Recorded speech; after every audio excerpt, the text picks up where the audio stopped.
شروع اللہ کا نام لے کر جو بڑا مہربان نہایت رحم والا ہے۔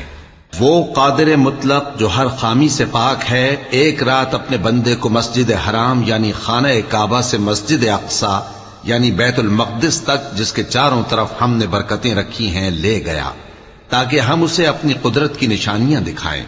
بے شک وہ سننے والا ہے، دیکھنے والا ہے۔ اور ہم نے موسیٰ کو کتاب عنایت کی تھی اور اس کو بنی اسرائیل کے لیے رہنما مقرر کیا تھا کہ میرے سوا کسی کو کارساز نہ ٹھہرانا۔ اے ان لوگوں کی اولاد جن کو ہم نے نوح کے ساتھ کشتی میں سوار کیا تھا، بے شک نوح ہمارے شکر گزار بندے تھے۔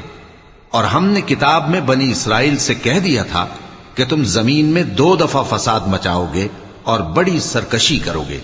پس جب پہلے وعدے کا وقت آیا تو ہم نے اپنے سخت لڑائی لڑنے والے بندے تم پر مسلط کر دیے، اور وہ شہروں کے اندر پھیل گئے، اور وہ وعدہ پورا ہو کر رہا۔ پھر ہم نے دوسری بار تم کو ان پر غلبہ دیا اور مال اور بیٹوں سے تمہاری مدد کی اور تم کو جماعت کثیر بنا دیا۔ اگر تم نیکوکاری کرو گے تو اپنی جانوں کے لیے کرو گے، اور اگر اعمال بد کرو گے تو ان کا وبال بھی تمہاری ہی جانوں پر ہوگا۔